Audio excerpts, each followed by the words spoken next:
예수 당신은 누구십니까? 제목으로 짧은 시간 말씀을 전하겠습니다.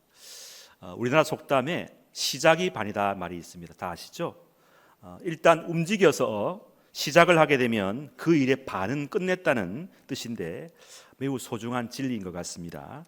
아무리 좋은 일도 시도조차 하지 않으면 반은 고사하고 아무것도 안 되는 게 세상 이치입니다. 시도할 수 있고 시작할 수 있는 것 자체가 감사하고 놀라운 기적이지요.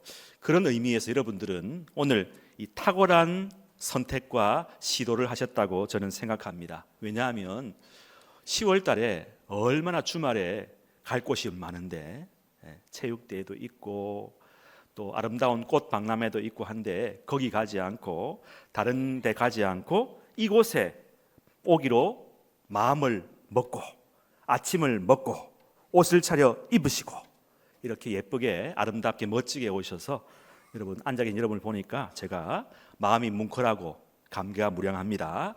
잘 오셨습니다. 환영합니다. 만수무강 형통하시기를 기도합니다. 축복합니다. 박수 받으려고 하는 건 아닌데 감사합니다. 오늘 여러분이 어떻게 이 자리에 오셨든 간에 여러 가지 오시게 된 사연과 이야기가 있을 것입니다. 생각 같아서는 120명 한 분 한 분 붙잡고 1박 2일, 2박 3일로 이야기를 듣고 싶지만은 또 이렇게 시간이 없는 관계로 앞으로 천천히 시간을 가지고 한 분 한 분의 이야기를 듣기를 원합니다. 계속해서 만나기를 소망합니다. 여러분 그거 아십니까? 그 논에 벼가 쌀을 타작하지 않습니까? 그 쌀이 우리 식탁에 올라오기까지 용부에 손을 몇 번이나 거치는지 아십니까? 88번, 88번이라고 합니다. 왜냐하면 한자어의 쌀미자에 보면 열십자에다가 8팔이 아래 위에 있지 않습니까? 8팔, 10, 또 8 하니까 88 이렇게 돼서 88번이다. 믿거나 말거나. 이 한자가 굉장히 과학적입니다. 그죠? 자, 쌀을 우리가 밥을 먹을 때 88번의 과정을 거치듯이 오늘 여기 오신 분들이 여기 오시기까지 사실은 혹시 즉흥적으로 감정에 이렇게 일회적인 감정으로 오신 분이 안 계실 것입니다. 여기 앉아 있는 여러분이 오시기까지 88번 아니에요. 880 아니에요. 수천 명의 여러 사람들의 기도와 간청과 설득과 그죠? 그런 기도와 눈물과 그런 수고가 있었다는 사실이라는 거죠. 무엇보다도 여러분을 초청하신 분은 사람이 아닙니다. 하나님이세요. 여러분 마음 가운데 오늘 그래도 교회 한번 가야지 그런 마음이 들도록 한 분이 누구시라고요? 마음을 만드신 하나님께서 여러분을 초대하신 것입니다. 그리고 그것은 오늘 찬양대가 부른 것처럼 이때다, 때가 된 것입니다. 때가 안 되면은 오고 싶어도 못 와요. 그죠? 이게 다 뭐 좀 그런 말로 아다리가 맞아야 되는 거예요. 그렇죠. 분명히 가기로 했는데 오늘따라 뭐가 안 되면 못 오는. 근데 왔다는 것은 딱 우연이 아니고 때가 된 것이고 필연이라는 것입니다. 그러니까 오늘 다른 생각하지 마시고 마음을 어떻게 해요? 푹 놓으시고 예배만 드리지 말고 예배 드리고 식사도 잡수시고 다가도 드시고 선물도 받아가시고 받을 거 다 받아가시고 안녕하지 마시고 다음 주도 오시면 좋겠어요. 왜냐하면 우리나라 말에 뭐가 있죠? 3, 3번입니다. 3, 3번, 3판이라고요. 여러분 남녀가 이렇게 만날 때는 중매해 준 분을 봐서라도 내가 준비가 안 돼 있고 마음은 없어도 어떻게 해요? 한 번 더 만나주는 거예요. 3번은 가주는 거예요. 그렇죠? 여러분 우리 교회가요 이 잔치를 위해서 몇 달간 많이 준비했어요. 그 때문에 여러분 잠깐 만나고 보내드리기가 너무 아까운 거예요. 그렇죠? 다음 주에도 좋은 순서가 준비되어 있고 그 다음 주도 또 아까 말씀드린 11월 2일도 이제 버스를 타고 다 울산에 가는 거예요. 같이 가다 이렇게 어불러 가다 보면요 나도 모르게 어떻게 해요? 참 내가 여기 오길 잘했다. 좀 계속 있어 볼까? 그런 마음이 든다는 것입니다. 여러분 시간을 가지고 여유를 가지고 음미하면서 관광할 때 왔노라 보았노라 찍어노라 그렇게 하지 말고 천천히 그렇죠? 도대체 교회가 무엇을 하는 곳인가 보기도 하시고, 그러다 보면 나도 모르게 어떻게 해요? 교인이 되고 성도가 되고 세례를 받게 되고 눈 떠보니까 어디? 천국이 되는 거예요. 천국. 할렐루야. 예, 여러분을 꼬시려고 그런 게 절대로 아닙니다. 하나님의 그런 마음을 드리는 것입니다. 여러분, 여기 계신 여러분들은요 보통 사람이 아니에요. 왜냐하면요 교회 안으로, 예배당 안으로 들어오기가 쉽지가 않습니다. 가끔씩 저도 밖에서 밥을 먹다 보면 사장님한테 또 전도하려고, 사장님 우리 남성교회 한번 오세요. 남성교회 좋지. 내가 가봤어. 아니 예배당 안까지 한번 들어보셨어요? 아니 지나가 봤지.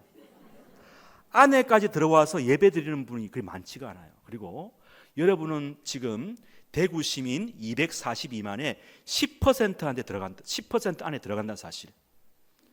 90%는 지금 교회 바깥에 계세요. 쉬시기도 하시고 TV도 보시고 야구도 보러 가시고, 그죠? 여행도 가시고 자기 나름대로 삶을 살고 있는데 10% 정도만이 이제 주일날 이렇게 정기적으로 예배를 출석하는데 귀한 분들이에요. 그런데 여러분은 여러분의 의지와 발로 여기 오셨겠지만은요 궁극적으로 여러분을 여기까지 인도하시는 분은 누구시냐? 요한복음 6장에 보면 이런 말씀이 있어요.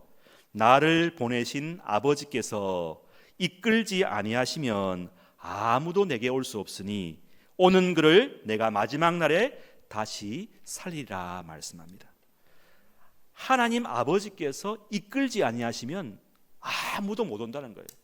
여러분, 여기 오시게 된 것은 보이지 않으시는 하나님 아버지의 그런 인도하심 따라 온 줄로 믿으시길 바랍니다. 또 성경에 보니까 이런 말씀이 있어요. 창세전에 그리스도 안에서 우리를 택하셨다. 하나님이 처음부터 우리를 택하셨다. 하나님이 미리 아신 자들을 또한 미리 정하셨다고 말씀하고 있습니다. 창세전에, 세상이 창조되기도 전에, 처음부터 우리가 생각하고 결심하기도 전에 하나님이 미리 우리를 아셨다고 말씀하고 있습니다.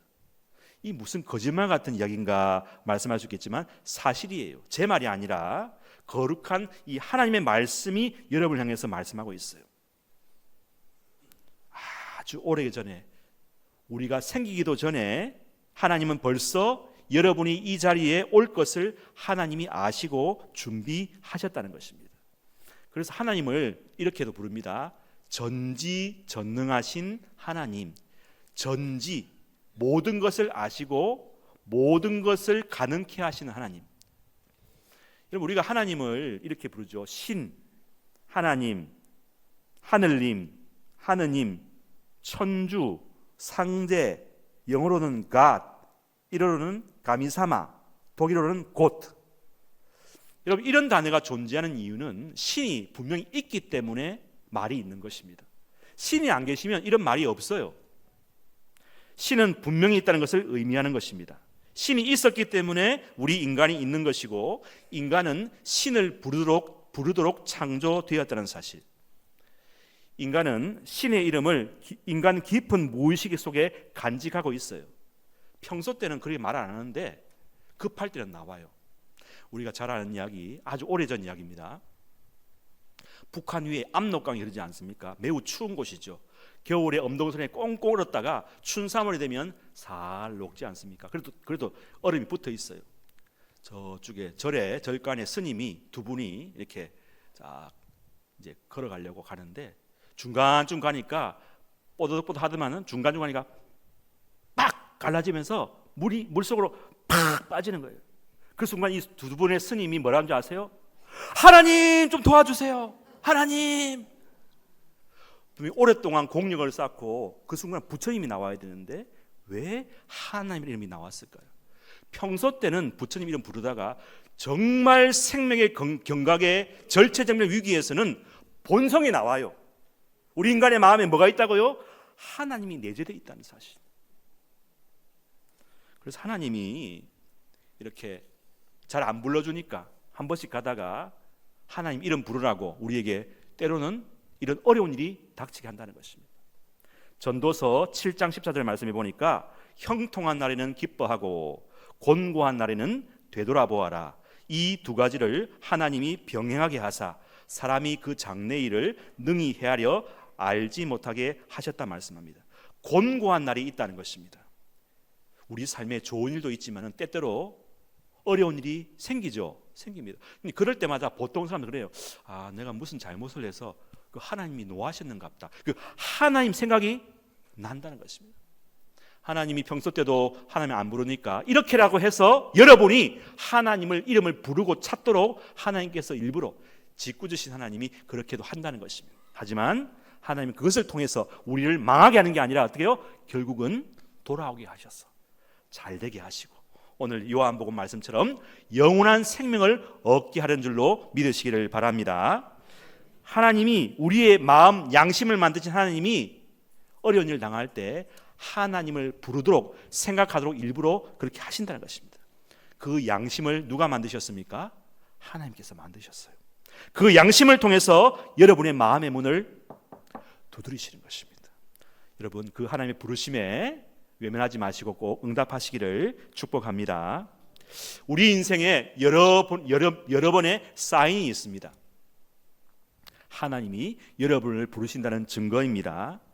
개중에는 그 사인을 똑똑하셔서 알아차리고 이제 돌아와야지, 내가 예수님 믿어야지 하고 돌아오시는 분이 있는가 하면 개중에는요 죽을 때까지 아무리 여러 가지 사인을 주고 야구장의 코치가 막 이래 해도 무심하게 그렇게 죽을 때까지 무시하시는 분이 있어요. 그럴 때 하나님 어떻게 합니까? 너무 마음이 아프셔요. 그래서 하나님은 끝끝내 본인의 하나님의 부르심을 외면하고 거부하면 할 수 없이 눈물을 머금고 그 외면하시는 그분의 태도도 어떻게 하나님은 존중하십니다. 내가 너를 존중한다. 너는 나를 받아들일 자유도 있지만 거부할 자유도 있다. 내가 너를 존중해 줄게. 그렇지만 책임은 너가 져야 된다 해서 저 어두운 정막으로 보내신다는 것입니다. 여러분 하나님으로서는 할 만큼 다 했는데도 끝까지 손사래를 치면 하나님도 어찌할 수가 없어요.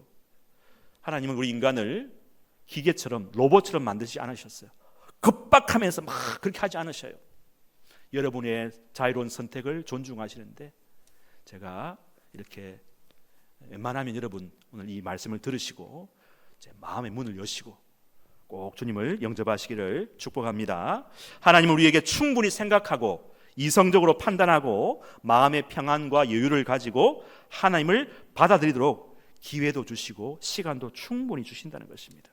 아까도 말씀드렸듯이 여러분을 위해서 하나님이 수많은 사람들을 보내셨어요. 이분도 보내고 저분도 보내고, 그렇죠? 우리의 삶에 우연은 없습니다. 여러분이 어떤 마음으로 오셨던지 간에 오늘 이 자리는 누군가의 눈물의 기도의 응답이고 열매고 하나님의 여러분을 향한 뜨거운 사랑의 절정임을 꼭 이해해 주시기를 바랍니다. 하나님께서 이렇게 말씀하셨어요. 내가 너를 지명하여 불렀나니 너는 내 것이라. 내가 너를 모태에 짓기 전에 너를 알았고 네가 배에서 나오기 전에 너를 성별하였다 말씀합니다. 주께서 내 내장을 지으시며 나의 모태에서 나를 만드셨다고 말씀합니다. 내 형질이 이루어지기 전에 주의 눈이 보셨으며 나를 위하여 정한 날이 하루도 되기 전에 주의 책에 다 기록이 되었다고 말씀합니다. 여러분의 인생이 여러분 것입니까? 내가 태어나고 싶어 태어났습니까? 누군가가 나를 낳았으니까 태어난 거 아니겠습니까? 그리고 태어난 내가 스스로 컸습니까? 먹이시고 입히시고 가르치시고 했으니까 이렇게 사람이 된 거 아니겠습니까? 동물과 인간이 다른 점은 동물은 별 교육받지 않아도 본성에 따라서 잘 크지만 인간은 누군가의 도움과 사랑을 입고 교육과 양육을 제대로 받지 않으면 인간이 되지 않아요. 여러분, 우리의 인생은 우리가 만든 게 아닙니다. 태어날 때부터 지금까지 여러 사람의 도움과 은혜를 입어서 오늘의 뇌가 된 것입니다. 내가 잘나서 스스로 된 사람 아무도 없습니다. 그 모든 사람을 누가 붙여주셨습니까? 보이지 않는 손길이 여러분 곁에 계셨습니다. 여러분을 돕는 천사가 있습니다. 여러분 마음속에 하나님이 계십니다. 하나님이 여러분의 정신, 마음을 붙잡아 놓지 않으면요, 여러분은 미쳐갖고 철도에 퍽 할 수도 있어요. 예. 하나님 이를 붙잡고 계시니까 이렇게 정상적으로 걸어갈 수 있는 것이지요. 귀신이 여러분 속에 들어가면요, 귀신이랍니다. 뛰어내리라. 건물이 뛰어내리는 거예요. 하나님이 한순간도 여러분을 버리신 적이 없고 지금도 다 붙잡고 계신 것입니다. 여러분이 지금 정상적으로 말하고 생각하고 움직일 수 있는 것도 저절로 그냥 되어진 것이 아닙니다.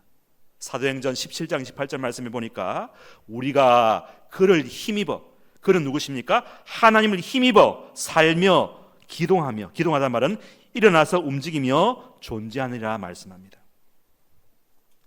하나님은 우리와 멀리 계신 분이 아닙니다. 바로 곁에 계시고 우리의 생명을 창조하시고 유지하시고 마지막까지 계속 붙드시는 분이 하나님이시라는 것입니다. 하나님을 떠나면 우리는 존재가 없는 것입니다. 그동안 우리는 하나님을 잊고 살았습니다. 하나님을 잃어버렸어요. 하나님이 계신데도 불구하고 너무 우리가 바쁘다 보니까, 우리 일이 바쁘다 보니까 잊어버린 것입니다. 지금이라도 늦지 않았습니다. 하나님을 인정하십시오. 부르십시오. 하나님께로 돌아오십시오. 그러면 당신에겐 소망이 있고 희망이 있는 줄로 믿습니다. 지금이 구원받을 기회라는 것입니다. 어느 섬에 며칠간 있다가 이제 시간이 되어서 관광객이 이제 배를 타고 육지로 떠나려고 준비하고 있습니다. 근데 그 숙박하는 숙박집의 아주머니가 손님들을 배웅하러 일부러 부둣가에 따라왔는데 가만히 보니까 이 바람이 심상치가 않아요. 이 아주머니는 이 섬에서 태어나서 지금까지 살았기 때문에 이 섬의 기후와 딱 바람을 봐도 알아요. 오늘 이 바다 기상이 심상치 않겠구나. 배 뜨면 안 되겠구나. 가면 안 되겠구나. 그래서 손님에게 이야기하려고 보니까 좀 마음이 불편한 거예요. 혹시나 손님이 일부러 돈을 더 받으려고 며칠간 머물게 하려고 이렇게 거짓말하는 거 할까 봐 싶어서 안 하려고 했는데 그래도 그 양심이 허락지 않아요. 이 청년들 오늘 바람이 심상치가 않아요. 내가 정말 솔직히 이야기하는데 하루만 더 있다 가면 좋겠어요. 제발 배 타지 마세요. 그랬어요. 그래서 한쪽 어떤 편의 청년들은요, 아주머니가 우리 아주머니 또 우리한테 돈을 더 받으려고 무시하고 배를 탄 사람이 있었고, 한쪽은 아주머니 얼굴 보니까 거짓말 사람은 아니고 진작에 말씀하시니까 아주머니 말씀 듣고 제가 하룻밤 더 묵고 가겠습니다. 머물렀어요. 근데 배를 탄 사람은요, 그날 배가 파선을 해서 다 죽었다고 말합니다. 그런데 그 아주머니 말을 듣고 어떻게 해요? 남아있던 사람은 목숨을 건졌습니다. 여러분, 저는 지금 그 아주머니의 심정으로 여러분께 결정적인 말을 하고 있습니다.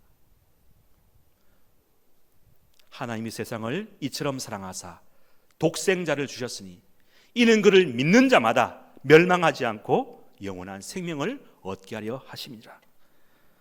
여러분, 여러분을 향하신 하나님의 사랑과 계획이 여기에 담겨 있습니다. 그것은 그가 보내신 자 예수님을 믿는 자마다 영원한 생명을 얻게 한다는 것입니다. 어느 집에 아버지와 두 형제가 있었습니다. 형은 성품이 온유하고 성품이 참 좋았습니다. 근데 동생은 성품이 난폭해서 동생은 일찍 집을 나가버리게 되었고, 형은 좋은 사람과 결혼해서 아름다운 가정을 이루고 있습니다. 어느 늦은 밤에 문을 막 두드리면서 형 집에 문을 두드리는 사람이 있었습니다. 불을 켜서 보니까 동생이 온 거예요. 아이고 어서 오라고 와서 불을 켜보니까 이 동생 옷에 피가 다 묻어 있는 거예요. 놀래갖고 이게 무슨 일 하니까 자기가 술집에 갔다가 술 먹고 화가 나갖고 너무 억해갖고 상대방을 이게 찔러 주겠다는 거예요. 피가 다. 어떻게 하면 좋겠습니까? 막 지금 경찰이 쫓아옵니다. 형이 순간 판단합니다. 네 옷 벗어라. 자기가 옷을 입고 자기 옷을 동생이 주고 저기 숨어 있으라. 결국 그 형은 잡혀가서 재판장에서 사형을 언도받고 곧 사형을 받게 되었습니다. 그것도 모르고 동생은 형이 자기를 위해 이렇게 사형 언도받은 사실을 늦게 알고 왔는데 이미 사형이 집행되어서 형은 죽고 없었습니다. 그런데 그 간수가 그 교도관이 남긴 편지를 하나 주었습니다. 형이 당신한테 준 편지 읽어보세요. 집에 가 읽어보니까 이렇게 나와 있습니다. 사랑하는 동생아, 나는 너를 사랑한다. 그래서 너 대신 내가 죽는다. 너의 피 묻은 옷을 내가 입고 네 죄를 대신하여 내가 죽는다. 너는 내 깨끗한 옷을 입었으니 이제는 죄 짓지 말고 바르게 살기를 바란다. 사랑한다. 이렇게 얘기하겠습니다. 동생은 형의 옷을 입고 그 형이 죽지 않았으면 살았을 거룩한 삶을 대신 살았다는 이야기입니다.